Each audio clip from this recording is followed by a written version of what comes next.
Alan Wake 2 is both a brilliant game and a frustrating game, all at the same time. The developers delivered a horror game with stunning visuals, somewhat creative storylines, and strong survival mechanics to keep you engaged, yet the story was just confusing and full of loose ends. The gameplay is burdened by repetitive objectives, tedious exploration, and unnecessary jump scares which become more and more annoying before you play. Ah! Did I get ya?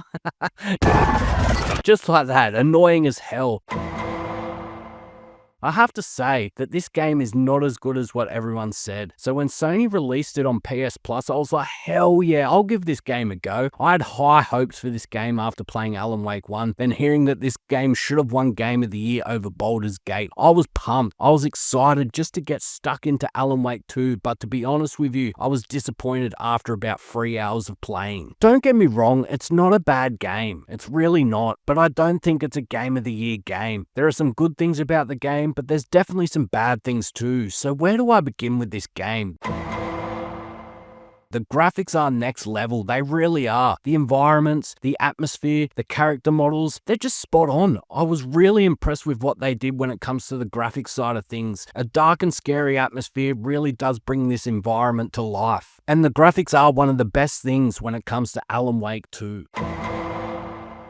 The gameplay mechanics are smooth and responsive. Hitting a headshot and watching the blood spray all over their face is a satisfying feeling, or shotgunning those mother truckers. Oh, hell yeah, it's fun. But the problem is it gets boring real fast. So when I played this game for more than an hour or two, there's just nothing new, and I mean nothing. Nothing doing at all. Doing and fighting the same things over and over and over again. There is literally 2 different enemy types and 3 bosses in 20 hours of gameplay. And trust me when I say this, the game isn't that fun to keep your attention with this little variety in my opinion. I'm not a puzzles guy, but the puzzles were actually fun. They're not too easy, they're not too hard at the same time, but I actually looked forward to the puzzles to break up the repetitive gameplay doing the same thing over and over and over again. Walking to find a clue, find that clue, do the mine's place or whatever it is, do the photos on the wall, and it just got repetitive very quickly. And I was actually looking forward to doing puzzles,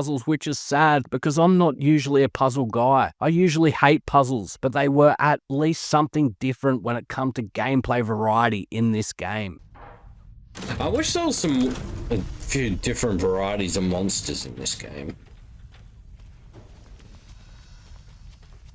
Because the action is, the mechanics are actually really good.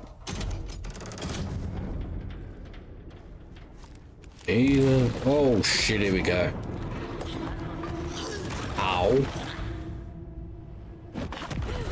I need my shotgun. Give me my shotgun. Come here, you son of a bitch.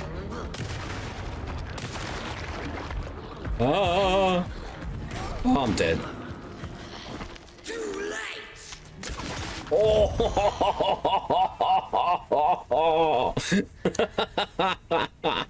Power right in the kisser. Oh, yuck. The next thing I want to talk about is the story. I don't want to give away any spoilers or anything like that, but the story is all over the place. It definitely has its moments to keep you engaged for the most part, but I feel like this game was trying to mindfuck me more than tell me a story that made sense. Maybe it does make sense and I'm a moron, which is probably the case because I ain't the smartest tool in the shed, but to me it felt like that this game was written just to be different, more than make sense. Explain to me in the comments, because I was left scratching my head with all the loose ends. There were so many buzzwords just trying to keep you guessing. Like I said, it was just trying to mindfuck me more than just tell me a decent story, and there was just so much that just left me with confusion more than excitement for the next Alan Wake 3. Alright, so what am I doing here? Go to Valhalla Nursing Home in Bright Falls Woods. Where the fuck is that?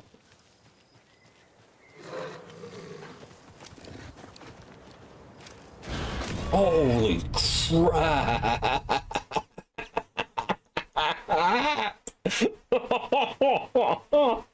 Oh, fuck. Oh, man. I'm not the best when it comes to navigation. I get lost so easy in games, but my God, I got lost so many times in this game. It was crazy how tedious the exploration was in this game. Just walking around in circles, hoping I went the right way or had chosen the right scene. I do admit the scene selection things. Changing scenes in real time was a great step forward when it comes to game development, and the developers have to be congratulated when it comes to changing the scenes in real time. But I digress. I felt like I was just walking around until I just stumbled across the right path. Maybe it was just me. Maybe you guys found the right scene straight away, or where you had to go straight away. But when everything looks the same, when you're walking through the bush or walking through the hotel, it just looked very similar, and I just got lost a lot. And I never felt like this in Alan Wake 1, to be honest. I always knew where I was going. I always knew that I had to be somewhere. But in this game, like I said, everywhere just looked the same, and I just felt like I was walking with my head cut off most of the time. And I know a couple of people who quit this game for that very reason. And the next thing I want to talk about is the live action scenes. The live action scenes, they were kind of annoying. It felt like I was watching a low budget movie with bad acting instead of playing a AAA title. This game felt like it was just stuck in the middle. Outside of combat, I was just randomly clicking stuff in Mind's Place to unlock the next cutscene. Just wandering around the map, just hoping to find the clue or the next thing. Just to start, you guessed it, another cutscene. I spent 13 hours of this game just walking around, 5 hours watching cutscenes, and 2 hours actually playing the game. It's a video game at the end of the day, so if it doesn't get the video game aspect stuff right, I mean, I may as well just watch a movie.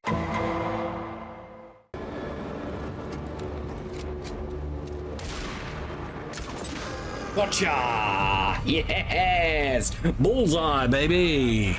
Let's freaking go! Hell yeah!